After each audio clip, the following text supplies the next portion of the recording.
Welcome to the Raven Files. Tonight we open a case that begins with a warning whispered through generations. Never enter a nameless shrine alone.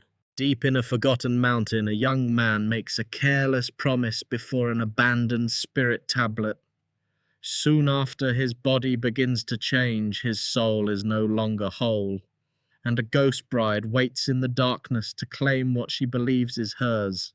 This is a tale of fate-forbidden vows and the terrifying price of speaking too casually to the dead. So dim the lights, listen closely, and step carefully into tonight's mystery. The ghost bride of the Nameless Shrine begins now. Have you ever heard this before? Never casually enter a nameless shrine of unknown origin to worship, make offerings, or promise anything.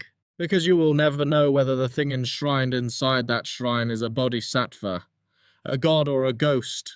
My name is Xue Mang. I am a Taoist priest. After our Taoist temple burned down, my master kicked me straight off the mountain and ordered me to set up a fortune-telling stall to earn money for its repair. I had only just finished laying out my tools when a haggard, exhausted-looking woman approached. The moment she saw me, her eyes lit up as if she had found a lifeline. The woman dropped to her knees in front of my stall and kowtowed again and again. "Please, master, I beg you, save my son." I jumped in fright and hurried to help her up. "If something happened, tell me slowly. Don't kneel to me like this. You'll shorten my life." The woman stood up crying. From inside her coat, she took out a stack of cash carefully wrapped in red cloth and pressed it into my hands. "After the night of the 15th day of the 7th lunar month last week, my son suddenly came down with a strange, serious illness. His father and I took him to every hospital we could find and tried every medicine and every doctor we knew of. But his condition never improved. An acquaintance told me to come here and find you. She said you might have a way. I really have nowhere else to turn. Please take this money. Whether you succeed or not, it is yours. If you cure my son, I will thank you with 3 times as much." Her words were urgent, her voice filled with a mother's helplessness. My heart softened, and I nodded in agreement. The woman's name was Yang Lei. Her home was in the countryside, a self-built house with a large courtyard. But the moment I stepped into that courtyard, I felt a cold, gloomy wave of yin energy pressing over the entire place, especially around the west side room. A clear, crunching, cracking sound kept ringing beside my ear. Young Su Sheng led me toward that room. The sound grew louder and louder. The moment she opened the door, my brows immediately drew together. A young man of about 20 was sitting on the floor, bare-chested, wearing only a pair of shorts. In both hands he held white candles, stuffing them into his mouth one after another. His cheeks bulged.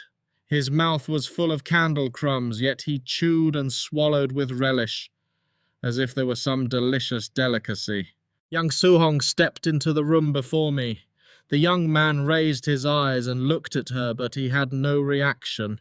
He simply continued shoving white candles into his mouth and chewing with loud, brittle crunches. But the instant I stepped inside, he visibly flew into a rage. He flung away the candle in his hands, sprang up like a coiled spring, bared his teeth, clawed at the air and lunged straight toward me as if he wanted to tear me apart with his mouth. I reacted quickly. I immediately stepped back, yanked Yang Su Sheng behind me and slammed the door shut with a bang. The young man, locked inside, began pounding on the door like rolling thunder, roaring madly without pause. He sounded no different from a vicious ghost. Young Su Sheng stood beside me, unable to hold back her tears, sobbing uncontrollably. In a grave voice I asked, "Tell me the truth. On the 15th day of the 7th lunar month, what exactly happened?" The 15th day of the 7th lunar month is the Zhongyuan festival, the day folk tradition says the gates of ghosts open. That day, as they did every year, Yang Su Sheng's family of 3 went to their ancestral grave to make offerings. The Yang family's ancestral grave was buried in an extremely remote place. Years ago, when the burial was arranged, the family invited a geomancer to examine the feng shui, and he chose a location deep in a desolate mountain about 10 kilometers west of the Yang family village. The mountain had sheer cliffs and almost no road. That evening after dinner, the three of them packed the offerings, locked the house, and drove out. The car could only be parked at the foot of the mountain. The rest of the way had to be travelled on foot. Young Su-hong's son was named Yang Lei. He was tall and strong and even carrying offerings in both hands, and under his arms he still strode briskly ahead. Young Su-hong and her husband Yang Jiping followed quietly behind him. After walking for a while, they suddenly saw a small shrine appear in front of them. That wilderness was remote and deserted all year round. The sudden appearance of a shrine in the middle of nowhere made Yang Su-hong feel uneasy, so she urged her husband and son to hurry past it. But Yang Lei seemed to have been bewitched by that shrine. Without saying a word, he suddenly changed direction and walked step by step toward the abandoned shrine. Yang Su-hong found it strange and hurriedly called out to stop him. But her son seemed deaf to his mother's voice, completely ignoring her calls as he went straight into the shrine. He even threw all the offerings he had been carrying onto the ground, keeping only 2 incense sticks in his hand. By then night had already fallen. Yang Su-hong saw that Yang Lei had only gone into the shrine to burn incense. Thinking there should not be any danger, she told her husband to continue to the ancestral grave first, and temporarily leave their son there. By the time the couple finished making offerings and returned to the shrine to look for Yang Lei, they found him kneeling flat on the ground, both hands raised high, holding the 2 half-burned incense sticks. Young Su-hong stood outside the door and called her son's name. After a while, Yang Lei slowly walked out. When he came out, his complexion looked completely normal, and there was nothing strange about the way he spoke. Young Su-hong and her husband did not think much of it.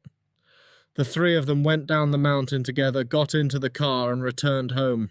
Who could have known that in the middle of the night, Yang Su-hong would be awakened by a series of crackling, crunching sounds coming from the courtyard? She thought there was a thief in the house and quickly shook her husband awake. The couple quietly cracked open their bedroom door and looked outside. But the sight before them frightened them out of their wits. Their son, Yang Lei, was sitting cross-legged on the ground, wildly scooping up handful after handful of water rice and stuffing it into his mouth. Water rice is half-cooked. Rice mixed with water used specifically as an offering for lonely ghosts and wandering spirits during the 7th lunar month or the Qingming festival. On the Zhongyuan festival, Yang Su-hong's family had cooked quite a lot of it. She had planned to feed the leftovers to the chickens the next morning. She never expected her son to eat it all, not leaving a single grain behind. Terrified, Yang Su-hong rushed into the courtyard and snatched the basin of half-raw rice from Yang Lei's hands. "Why are you eating this?" "This is food for the dead." But Yang Lei seemed not to hear anything. He frantically shoved his mother's hand away and continued grabbing the raw rice and gobbling it down. Seeing this, Yang Jiping also rushed over to help his wife pull the basin away. The 3 of them struggled back and forth in the middle of the courtyard. But Yang Lei was after all a young man in his prime. On top of that, his strength at that moment was strangely enormous. With just one forceful sweep of his arm, he knocked both husband and wife to the ground. Then he grabbed the basin of raw rice and ran straight into the west side room. The west side room was normally used to store the family's odds and ends. Inside were many sticks of incense lamps and white candles used for offerings. Young Su-hong was afraid something would happen to her son, and also afraid he might do something to offend the powers above. Ignoring the pain in her body, she hurriedly scrambled up and chased after him. But the door had already been bolted shut from the inside. Frantic with worry, she clung to the window frame and looked in. Through the window screen, she saw in horror that after Yang Lei swallowed the entire basin of raw rice, his belly had swollen up round as a woman about to give birth. The basin of raw rice was empty, but he showed no sign of stopping. He began rummaging through boxes and chests, pulling out white offering candles and putting them into his mouth, chewing greedily. Yang Lei seemed to sense his mother's gaze. He slowly raised his head and his face revealed a look of extreme malice and cruelty. The look in his eyes made goosebumps rise all over Yang Su-hong's body. Her blood ran cold. Just as she was panicking and had no idea what to do, the cry of a rooster suddenly rang out, tearing through the night sky. Yang Lei's entire body froze. His chest jerked. His eyes rolled back until only the whites showed, and he toppled stiffly to the ground, his limbs twitching violently. Seeing this, Yang Su-hong quickly called Yang Jipeng to fetch the spare key and open the door. When they rushed inside, Yang Lei had already regained consciousness. His face was grey as death. His mouth was full of white candle crumbs, and his belly was stretched round and tight. The moment he saw his mother enter, he clutched his stomach and cried out miserably in pain. Yang Su-hong hurriedly poured him a cup of warm water. Unexpectedly, in the very next second, Yang Lei began vomiting violently. Clumps of white candle mixed with raw rice came surging out of his mouth. Mixed in with it was a thick, dark, red-black liquid that gave off a foul, fishy stench so disgusting it turned the stomach. Seeing her son reduced to this state, Yang Su-hong felt as if her heart had been cut into pieces. She immediately called an ambulance and had Yang Lei taken to the city hospital. But after the doctors performed every kind of examination, they could not find the cause of his illness. Although there were clearly still white candle crumbs left in Yang Lei's stomach, both the endoscopy results and the blood tests showed every indicator to be completely normal. With no other choice, the doctor told the family to admit him to the hospital for further observation. By then, Yang Lei was exhausted from the ordeal. He clutched his stomach, took the painkillers the doctor gave him, and fell into a deep sleep. But peace did not last long. As soon as late night arrived, Yang Lei woke again. His eyes were dull and empty. He sat up from the hospital bed, his body stiff as a log, and walked step by step into the hospital corridor, muttering again and again, "So hungry, so hungry." Yang Su-hong had been sleeping lightly on the extra bed beside him. The moment Yang Lei stepped out of the room, she immediately followed. Seeing that her son's condition looked very much like sleepwalking, she did not dare call out loudly and wake him abruptly. She could only follow quietly behind him. Yang Lei walked alone out of the inpatient building and straight toward the hospital's main gate. He kept his head lowered as if searching for something on the ground. Suddenly, a huge sewer rat crawled out from a gap in a manhole cover. Yang Lei struck as fast as lightning and caught the rat in his palm. The rat was squeezed tightly, squealing wildly. Behind him, Yang Su-hong covered her mouth in terror, not daring to make a sound. She watched in horror as her son grabbed the rat's head and yanked hard, tearing it clean off, before throwing the head away. Then he shoved the body straight into his mouth, chewing and swallowing greedily, blood smearing everywhere. Pale moonlight shone on his grey, blood-covered face. At that moment he looked no different from an evil ghost crawling up from hell. After eating the rat, raw Yang Lei seemed satisfied. He patted his belly, then drifted blankly back to the hospital room, climbed into bed, pulled up the blanket and went back to sleep. Yang Su-hong followed him back to the ward, her heart tangled in confusion. She had no idea what to do. She sat at the edge of the bed and cried silently in helplessness. The patient in the neighbouring bed had clearly heard the commotion as well. During the day when Yang Su-hong described the illness to the doctor, he had overheard a few sentences and roughly understood the situation. He lowered his voice and said, "Sister, could your son have been possessed by something evil?" Those words were like a bolt from the blue. They jolted Yang Su-hong awake. Thinking back over her son's bizarre behaviour over the past 2 days, and adding the fact that modern hospital equipment could find nothing wrong with him, the possibility of ghost possession truly seemed very high. So she hurriedly called her husband Yang Jipeng and told him her suspicion. Yang Jipeng thought in silence for a while, then said, "Do you still remember Yang Lijuan?" Some time ago, she said a ghost was following her. Later, she found a great master to examine it for her, and she recovered completely. That master even accurately predicted that she was carrying a daughter, and in the end she really gave birth to a girl. Why don't we find that master and ask him to take a look? Yang Su-hong agreed at once. After that, following the address Yang Lijuan gave them, they found me beneath the overpass at the west end of the street. After Yang Su-hong finished telling me the entire story, I asked, "Do you remember when you saw your son worshipping inside the shrine? How many incense sticks did he burn?" Yang Su-hong thought for a moment, then said with certainty, "2. I remember very clearly because when he went in he was holding exactly 2 incense sticks." My brows furrowed tightly. Among those in the trade there is a saying, 1 incense stick honors people burned to repel mosquitoes or calm the mind. 2 incense sticks honor ghosts burned to seize a soul or invite possession. 3 incense sticks honor gods burned for prayer or sincere devotion. Yang Lei had clearly burned 2 incense sticks to honor a ghost. That was why he had either been possessed or had part of his soul taken.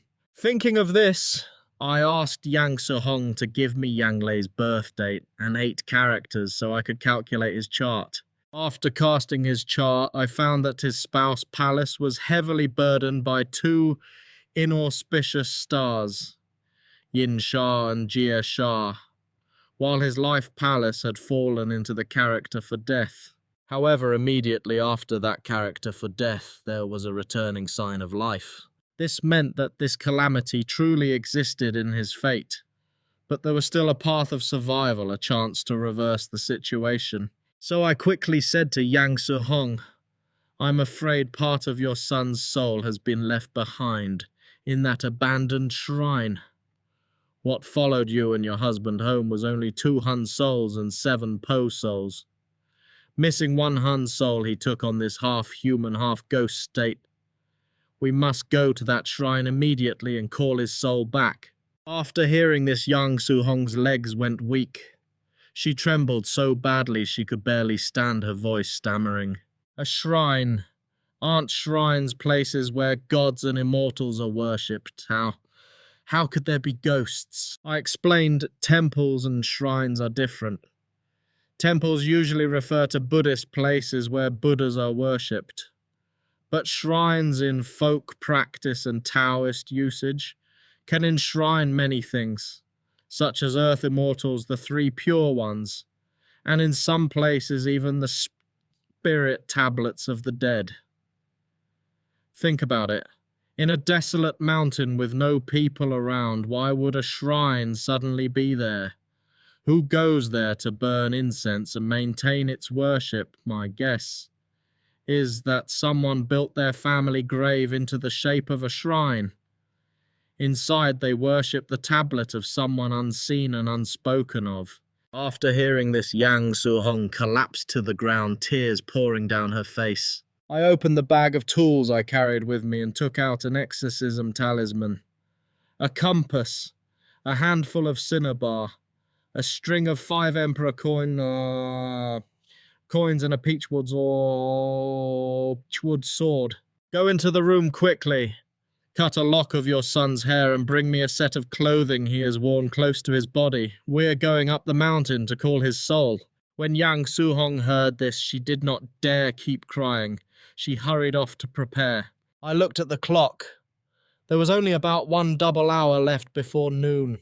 "Is that place far? Can we get there before 12? As Yang Su-hong rushed to gather the things, she answered, "It takes about an hour by car, then around 40 minutes to climb the mountain. We can definitely make it." I nodded, then looked through the window crack into the west side room. At that moment, Yang Lei was lying blankly on the floor, staring wide-eyed at the ceiling in a daze. I thought for 2 seconds, then raised a hand to my mouth and imitated a rooster crowing. Cock-a-doodle-doo. Inside the room, Yang Lei froze for a moment. He tilted his head to one side as if thinking about something. 1 second later, his eyes squeezed shut and he fainted flat on the floor. I burst out laughing. People missing 1 Hun soul really were easy to fool. After he fainted, I opened the door to the west side room and took out a blood-pricking needle. There was still a little pure Yang blood from my junior sister on it. I dripped a drop of blood onto the exorcism talisman, folded it neatly, and tucked it into the waistband of Yang Lei's shorts. Yang Lei was missing one Han's soul and his body was extremely weak. It would be very easy for lonely ghosts and wandering spirits to target him and seize his flesh, so I had to leave a precaution behind. By the time I finished, Yang Su-hong had prepared everything. She called her husband Yang Jepeng and told him to come home. After hearing his wife briefly explain the situation, Yang Jepeng immediately dropped to his knees in front of me. "Master, I believe you. I'll drive you there right now. Please, you must save my son. He is the only son in our family." I also hurriedly dropped to my knees opposite him. "If there's something to say it slowly. Don't kneel to me. You'll shorten my life to death." Perhaps because of his boundless love for his son, Yang Jipeng pressed the gas pedal as far as traffic laws allowed, pushing the car to its maximum speed. He tore through 18 sharp bends and countless narrow country lanes, showing no concern whatsoever for my survival as I sat in the back seat. At last, at 10:40 in the morning, the car screeched to a stop at the foot of the mountain. I climbed out, swaying unsteadily, and finally could not hold it back. I rushed to a tree and vomited violently. Yang Su-hong looked at me with concern. "Master, are you all right? Should we rest for a moment before going?" I supported myself with one hand on the poplar tree, vomiting until the world spun around me until even bile came up. Only after a long while did I weakly raise one arm as a signal. "No need. Give me a bottle of water. I'll rinse my mouth and then we'll set off." The moment I finished speaking, Yang Jipeng hurriedly presented a bottle of mineral water to me with both hands. "Here's the water, master." After gulping down a few mouthfuls, I finally felt my body come back to life. I exhaled a long breath of relief. Seeing that my complexion had improved, Yang Jipeng timidly asked, "Master, should I go up the mountain with you too?" I waved him off. "It's enough for the mother to come with me. If one more person comes, the yang energy will become too mixed and messy. It'll make things harder." With that, I turned to look at the little trail leading into the wild mountain and froze on the spot. That was supposed to be a walking trail. It was basically a cliff face standing almost perpendicular to the ground.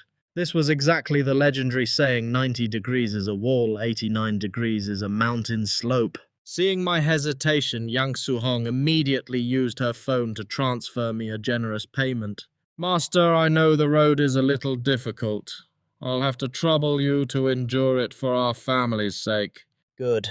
Very decisive. Without another word, I adjusted the bag of tools on my shoulder and quickly climbed upward using both hands and feet to grip the rocks. From below, the mountain path looked terrifyingly steep, but in truth, only the first short section was dangerous. Once we climbed past that part, it became an ordinary gentle slope.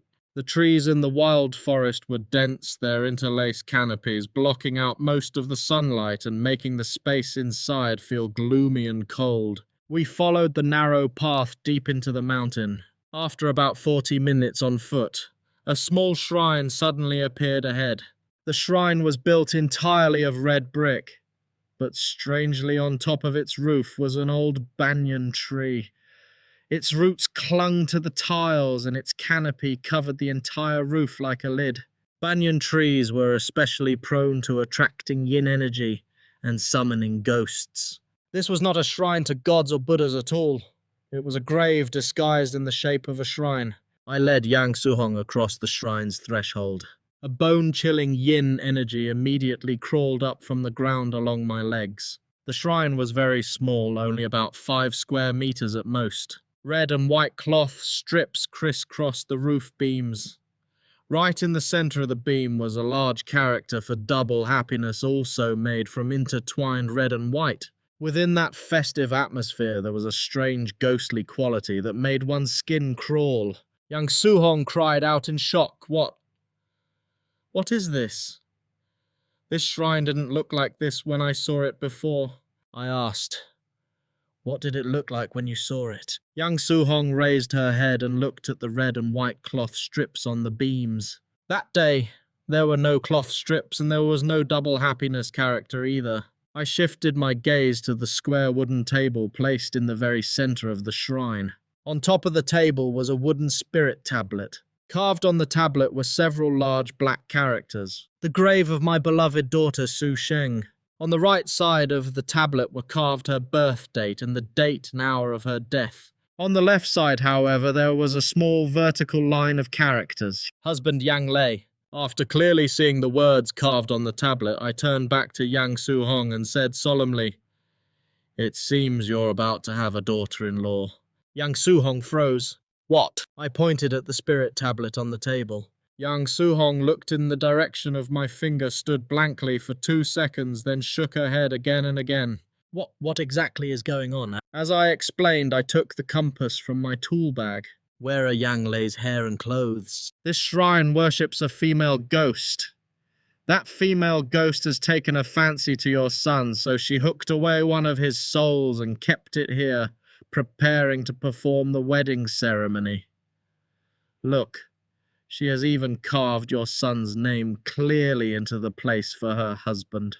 All right, we don't have much time. We must call his soul immediately. Otherwise your son will be entering the bridal chamber with a ghost any moment now. After saying this, I used Yang Lei's clothes to wrap a soul-calling talisman and an exorcism talisman. Then I lit one incense stick. Finally, I burned Yang Lei's lock of hair into ash and smeared that ash on all 10 of Yang Su-hong's fingertips. Mother and child are joined at the heart, and all 10 fingers connect to the heart. Use the hands smeared with his hair ash to hold this incense, then walk straight out of the mountain along the path. As you walk, call out, "Yang Lei, come home." No matter what sounds you hear behind you, absolutely do not turn your head. I have placed an exorcism talisman on you. Lonely ghosts and wandering spirits won't be able to approach and harm you. As soon as your son's soul is called out, the smoke from the incense in your hand will rise straight into the sky on its own. If you are almost at the foot of the mountain and the incense smoke is still crooked, stand still there. Wait and keep calling his name. If the incense burns out and the smoke still has not straightened, light the second stick. If all 3 sticks of incense burn out and the smoke is still not straight, and I still have not come out. I took a business card from my pocket and handed it to her. Call this number immediately. Don't waste words. Give her this address and tell her to come save lives. Young Su-hong accepted the card solemnly. With a serious expression, she lit the first incense stick, turned around and walked resolutely out of the shrine. I watched Yang Su-hong's figure disappear into the distance, then turned back and took a deep breath. I swung the peachwood sword in my hand and aimed directly at the 3 characters of Yang Lei's name on the spirit tablet, chopping down hard. A piercing, miserable shriek rang out, stabbing through my eardrums. Immediately after that, a violent wave of energy swept through the shrine. A dark force pressed me back 2 steps before I could steady my stance. At that moment, the space before me felt cold as an ice cellar, chilled all the way to the marrow. I looked up. A thick mass of black mist was floating directly above the spirit tablet. Beside that black mist was a semi-transparent spot of light. It was the living soul of a living person. I narrowed my eyes and looked closely. The face of that living soul was none other than Yang Lei's. He was tightly bound by a strand of black smoke stretching out from the black mist. Like iron chains wrapped around his body, he had no way to struggle or escape. Seeing this, I immediately raised the peachwood sword and slashed down at that strand of black smoke. The black mist quickly pulled Yang Lei's living soul backward to dodge. Rolling black smoke gathered together, gradually condensing into a human figure. It was a ghost bride dressed in a traditional red wedding gown. The ghost bride raised her head. Her grey-white face was covered in cracks, looking as if it had been pieced together from tens of thousands of shards of broken glass. Her eyes were entirely white with no pupils at all, and they stared at me with bitter hatred. All at once she let out a terrifying roar and rushed toward me like lightning. Her two hands, tipped with razor-sharp nails, reached out to seize my throat. Startled, I tried to lift the peachwood sword to block her, only to discover that my arms had somehow been bound tightly by tendrils of black smoke. I could not move them at all. I clenched my teeth and decisively bit the tip of my tongue. The strong taste of blood instantly filled my mouth. Ignoring the pain, I forced out a spray of tongue-tip blood straight into the ghost bride's face. Tongue-tip blood is also known as true Yang blood. It gathers the essence of the blood and vital energy of the 5 organs and 6 bowels. It is the blood in the human body that contains the densest breath of pure Yang. Against lonely ghosts and wandering spirits, this kind of blood is enormously destructive. But unless it is a life or death moment, those in the trade absolutely should not use it. Human Yang energy is limited. Every use damages one's vital essence. The spray of true Yang blood immediately corroded a large patch of the ghost bride's face, producing a horrifying sizzling sound and exposing the disgusting rotten flesh beneath.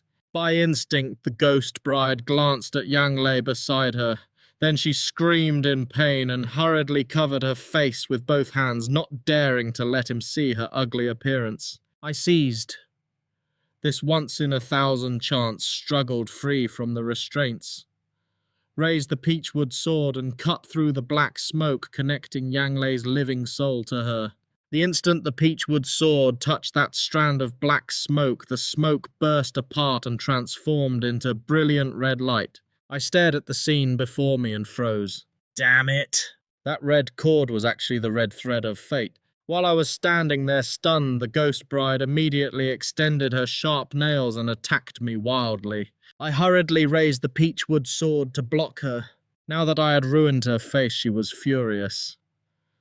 All the ferocious yin energy in her body erupted outward and surrounded me tightly. I pressed the lightning-struck wood charm on my wrist and decisively chanted the spell. Heavenly 5 thunders come. With a rumbling boom, thunder exploded through the heavens and earth. A streak of lightning tore through the sky and struck straight down into the abandoned shrine. Even with the century-old banyan tree shielding the roof, the power of the thunder still shook the shrine until it seemed about to collapse. Bricks and stones crashed down. Seeing that this move was effective, I was just about to form another hand seal and summon a second bolt of lightning when the ghost bride suddenly withdrew all her yin energy. Her voice was hoarse as she gasped, "Wait, wait!" She flew backward into the spirit tablet. A moment later she appeared again holding a red and white marriage contract. Yang Lei and I have a proper official marriage contract. I sneered. You hooked away his soul and forced him to sign this. It has no effect at all. The ghost bride panicked when she heard this, and hurriedly thrust the marriage contract in front of me. No, that's not true. He willingly made this pact with me when he came into the shrine to shelter from the rain last month. Back then, when he walked into the shrine and saw my spirit tablet, he said, At this point, the ghost bride suddenly lowered her head shyly. He said, "How pitiful. You died when you were only 20. He also said that if I agreed, he would be willing to marry me." I went blank. What the hell is this? Seeing that I did not believe her, the ghost bride waved her hand through the air. An illusionary screen appeared in the middle of the shrine. In the image, Yang Lei walked into the abandoned shrine to avoid a heavy rainstorm. Then he curiously picked up the spirit tablet on the table, looked at it, and sighed. Su Sheng. What a beautiful name. What a pity that you only lived to 20. Otherwise, maybe the two of us might have been fated to meet, fall in love, and get married. After saying that, he pressed his finger against the blank space on the left side of the tablet where the word husband would be. At the time, his finger was wet with rainwater. When he pressed down, the watermark accidentally formed a complete fingerprint clearly imprinted into the grain of the wooden tablet. The illusion vanished. The ghost bride looked at me. See, I didn't lie, did I? I could only give a helpless smile. When a person is left utterly speechless, the only thing he can do is laugh. On the outside, I looked calm. Inside, I had already collapsed. I took the underworld marriage contract from her and examined it. There was a bright red seal from Yue Lao on it, as well as a seal from the city god. This meant that the marriage had already been reported to heaven and the underworld. It was a legal marriage contract recognized by underworld law. Moreover, the red thread of fate between the two of them had already been tied firmly. Yang Lei was destined in this life to marry her. I handed the underworld marriage contract back to her and sighed. But right now there is a very serious problem. The ghost bride became anxious. What problem? I pointed at Yang Lei's living soul.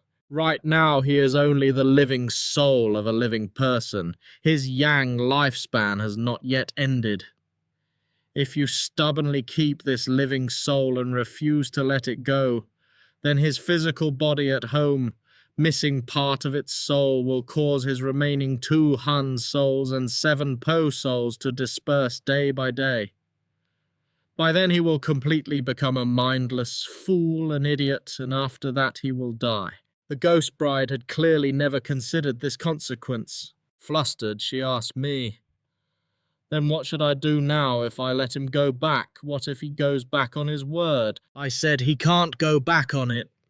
Your marriage contract has already been entered into the records of the underworld. Even if he wants to deny the debt now, after he dies, his soul will automatically become husband and wife with you according to underworld law." The ghost bride asked again, "Then what if he marries another woman in the mortal world?" I smiled and explained, after a person dies, all marriage relationships in the mortal world are automatically severed. The underworld recognizes only underworld marriage contracts. It absolutely does not recognize mortal marriage contracts.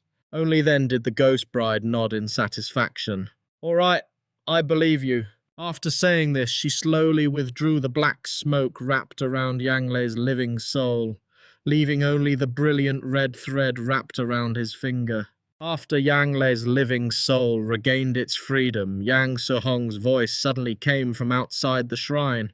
"Yang Lei, come home, my son." When Yang Lei's living soul heard his mother calling, he seemed reluctant to leave. He circled the ghost bride several times before slowly stepping out of the shrine and floating step by step toward Yang Su-hong's voice. A short while later, Yang Su-hong's joyful shout came from the mountainside. "Xue Mang, the smoke isn't crooked anymore. It's going straight up." "Xue Mang, the smoke is straight." What she said was not wrong. But why did it sound so strange? Inside the shrine, the ghost bride watched Yang Lei's figure disappear among the trees. She sighed softly in sorrow, then flew back into the spirit tablet, lonely and quiet. I suddenly remembered something and called toward the tablet. "If Yang Lei made the marriage contract with you a month ago, why didn't you take his soul then? Why did you wait until the Zhongyuan festival?" The ghost bride's choked, aggrieved voice came from within the spirit tablet. "Because I was afraid he wasn't truly willing, so I first sent him a dream. In the dream he agreed a second time to marry me. We even agreed to hold the wedding on the 15th day of the 7th month during the Zhongyuan festival. That's why on that day I hooked his soul here to perform the ceremony. I didn't know doing that would harm his body. This was my first time getting married." I sighed. For a moment I had no idea what to say. I took out several folded paper ingots I carried with me and burned them in front of her tablet. "Consider this our wedding gift to you." After saying that, I hurried down the mountain to catch up with Yang Su-hong. At that moment she was holding the incense in one hand and carefully shielding the flame from the wind with the other. I quickly walked to her side, glanced at Yang Lei's living soul floating above the incense smoke and said quietly, "You should prepare yourself mentally." Yang Su-hong kept her eyes fixed straight ahead and asked in surprise, "Prepare for what?" "I think you really may be about to have a ghost daughter-in-law." The first time Yang Lei made a promise in the abandoned shrine, it could only be considered a verbal promise, not an official marriage contract. But the second time, when he nodded and agreed in a dream that counted as signing a spiritual pact. No wonder the underworld marriage contract had both Yue Lao's seal and the city god's seal. No wonder when I read his 8 characters, his spouse palace was illuminated by 2 fierce calamity stars. At first I had thought his fate would clash with his wife's and that his future wife would die young. It turned out that from the very beginning that wife was already dead. After hearing this, Yang Su-hong still did not fully understand what I meant. Confused, she was about to turn her head and ask, but I shouted to stop her. "Don't turn around, don't ask me. When your son wakes up later, ask him yourself." When we reached the foot of the mountain, Yang Jipeng had not left. He was sitting anxiously in the car, waiting. Seeing Yang Su-hong and me come out, he hurriedly opened the car door and rushed over to help. "How is it, master? Has my son's soul been called back?" I nodded and gestured for him to be quiet and not speak, although Yang Jipeng did not understand why he was very obedient. Once the 2 of us were in the car, he pressed the gas and set off. The 3 of us remained silent the entire way until the car drove into the family courtyard. Only then did I stand in the middle of the courtyard, draw in a breath and shout loudly, "Yang Lei, come home. Living soul, return to the body, settle in place and calm the spirit. Do not become a lonely ghost or wandering spirit." I took the incense from Yang Su-hong's hand. With my other hand, I formed a soul-stabilizing seal and strode toward the west side room. Yang Jipeng quickly ran ahead and opened the door for me. At that moment, Yang Lei was still lying motionless on the floor. "Go in, pull out the talisman tucked into your son's waistband and bring it to me. Then come out and close the door tightly." Yang Jipeng nodded and did exactly as told. I sat cross-legged on the floor, turned the incense upside down and tapped it lightly one by one against Yang Lei's 7 orifices. Finally, I fixed the incense into the ground beside his head. Then I grabbed a handful of bright red cinnabar, dipped my finger into the powder, and began drawing a talisman on Yang Lei's forehead. After finishing it, I looked up at the living soul, hovering above his body, lifted the incense and gently guided the living soul downward into his body, while continuously murmuring the spell. Living soul, do not fear. You are one soul of this body. Day is yang, night is yin. By daylight, living soul, enter mortal flesh. Let father and mother rest at ease." The living soul drifted down, perfectly overlapped with Yang Lei's body, and entered straight into him. Seeing that the soul had returned to its proper position, I lit a fresh incense stick and placed it above the Bai Hui point at the crown of his head to help stabilize his soul and settle his mind. Only after a long while did Yang Lei slowly open his eyes. His gaze had regained the clarity of an ordinary person. "Who are you? Why are you in my house? Ugh, what the hell is in my mouth?" As he spoke, he kept coughing and spitting out the remaining white candle crumbs from his mouth. I picked up the clothes we had brought down from the mountain and handed them to him. "Put your clothes on first." Only then did Yang Lei realize with a start that he was bare-chested. I stood and opened the door, stepping out into the courtyard. Yang Su-hong immediately rushed over and asked anxiously, "Master, is my son awake?" I nodded. "He's awake. He's getting dressed inside. He'll come out by himself in a moment." As soon as I finished speaking, the west side room door opened. Yang Lei walked out with a pale face. Both hands clutched his swollen round belly and his expression was full of pain. Seeing this, I turned to Yang Jipeng standing nearby. "Take the talisman you just pulled from your son's shorts. Burn it to ash, mix it with water and have him drink it all." After Yang Lei drank the talisman ash water, his belly suddenly made violent gurgling sounds. He dry heaved again and again. Yang Su-hong hurriedly found a trash bin and placed it beside him. Yang Lei dry heaved a few times, then vomited violently, expelling a disgusting pile of things from his stomach. There was half-cooked raw rice, white candle crumbs, and pieces of rotten flesh of unknown origin, all giving off a thick, foul stench so revolting it made one nauseated. After he had vomited everything out of his stomach, Yang Su-hong covered her nose and asked me, "Master, how should we deal with this?" I glanced at the vomit and replied coldly, "Bury it." Hearing this, Yang Jipeng did not mind the filth or stench. He personally carried the trash bin to a corner of the garden, dug a hole, and buried it deep. I waited until Yang Lei's complexion had recovered a little colour before slowly asking him, "You have already entered an underworld marriage with Miss Su Sheng. Did you know that?" When Yang Lei heard this, he froze for a second. Once he realized who I was talking about, his expression became extremely complicated, part pale, part ashen. "You mean the girl enshrined in the abandoned shrine beside the ancestral grave? Hasn't she been dead for a long time?" Just from that sentence, I understood. This matter was indeed exactly as the ghost bride Su Sheng had said. Yang Lei had started it himself. She had not falsely accused him. My expression immediately hardened. "On the first day of last month, you went up the mountain to worship at your ancestral grave. Passing by her grave, you took it upon yourself to go inside and shelter from the rain. You clearly saw the spirit tablet and knew perfectly well that it was a grave, yet you still dared to stand in front of her tablet and promise to marry her." After being exposed by me, Yang Lei stammered, his tone full of guilt. I was only sighing casually at the time. I didn't know it would turn into this," I sneered. "And what about after that? She sent you a dream and personally asked whether you were willing to marry her. How did you answer her then?" When I asked this, Yang Lei's memory immediately flew back to 2 nights before the Zhongyuan festival. That night he suddenly dreamed of an extremely beautiful girl. The girl wore a traditional red wedding gown with a phoenix crown and embroidered bridal cape.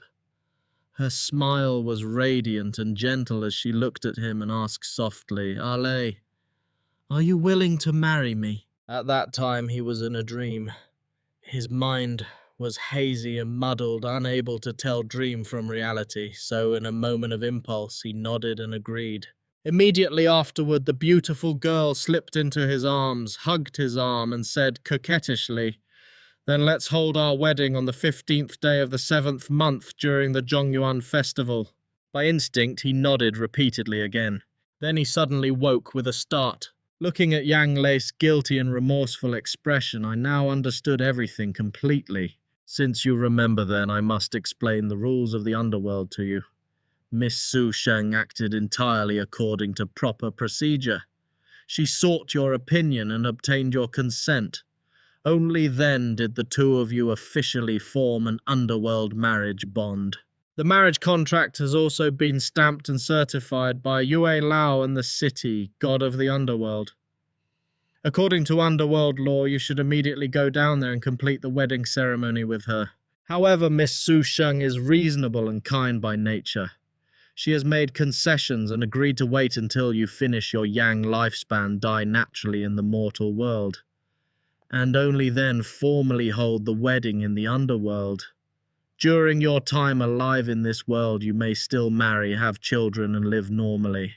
Before I could finish speaking, Yang Lei suddenly interrupted me. "I won't marry anyone else. I've thought it through." Actually, during the time I was unconscious, my mind still kept some vague memories. At that time, I really was performing the wedding ceremony with a girl. Only just as we were about to enter the bridal chamber, I heard my mother calling my name by my ear.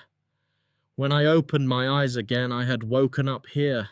After saying this, he turned to look at his mother, who stood frozen like a stone statue, and said softly, "Mom, your son has wronged you and Dad. In this life, I won't be able to give you grandchildren or a house full of descendants." Young Su-hong stared blankly for a few seconds, then suddenly looked up at me and asked a startling question. "Then can I meet this daughter-in-law of mine once?" I nodded by instinct. "Of course." "Wait, what?" Was this mother's ability to accept reality really that astonishing? Young Su-hong let out a long sigh. "What else can I do, master? Things have already reached this point. Am I supposed to cut ties with my own son because of it?" Hearing this, a deep respect rose in me. She truly was a clear-minded mother with a far-reaching view. After Yang Lei had rested and recovered his strength, I once again led the family of 3 back to the abandoned shrine on the mountain. Su Sheng slowly floated out of the spirit tablet and transformed into the appearance of an ordinary human girl. Her face was very beautiful and dignified. The only thing was that her skin was a little too pale. She gave me the phone number of her birth parents in the mortal world and asked me to call them and explain the whole situation for her. Holding the slip of paper with the phone number in my hand, I struggled fiercely inside, not knowing how to say it properly. Only after a long while did I dial the number. Someone answered quickly. I cleared my throat and said, "Hello. Your daughter is about to get married. She would like to invite you to attend the wedding." The other end went silent for 1 second, then suddenly erupted in furious cursing. "You damn scammer. My daughter has been dead for years, and you dare make fun of me." I hurriedly cut in to explain. "It is precisely your deceased daughter who is getting married, sir. Today, in fact."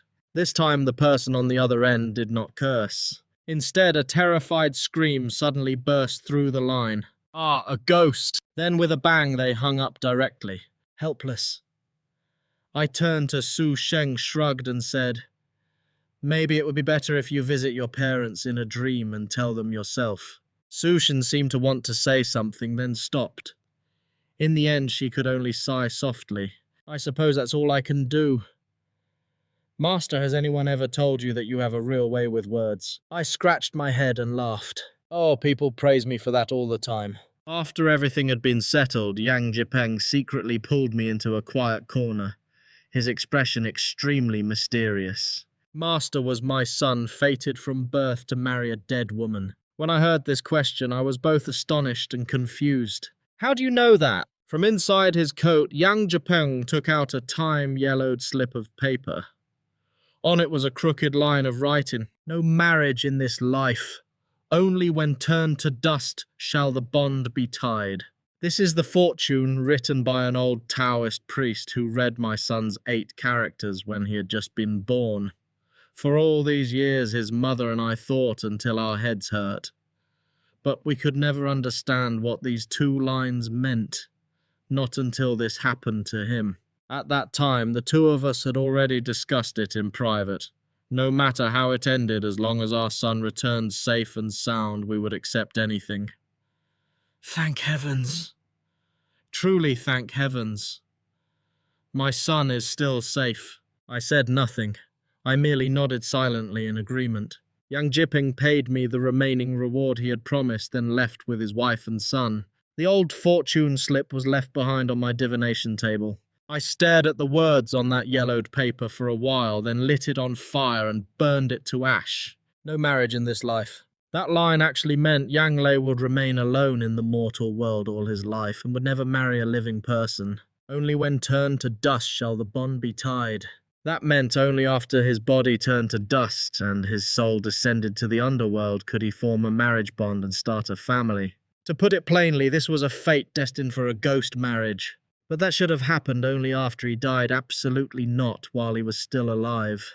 For Yang Lei to marry a ghost wife while still living was destined to consume his Yang lifespan, turning him into someone fated to die young.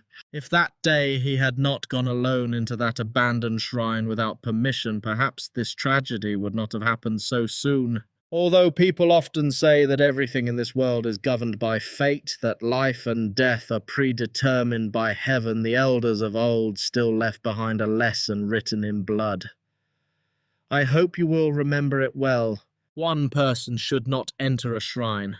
2 people should not look into a well. 3 people should not embrace a tree. The last 2 warnings are reminders about the evil schemes and treachery in human hearts. But the first warning is a spiritual warning for you. Those nameless abandoned shrines deep in the mountains and forests do not necessarily enshrine gods or Buddhas.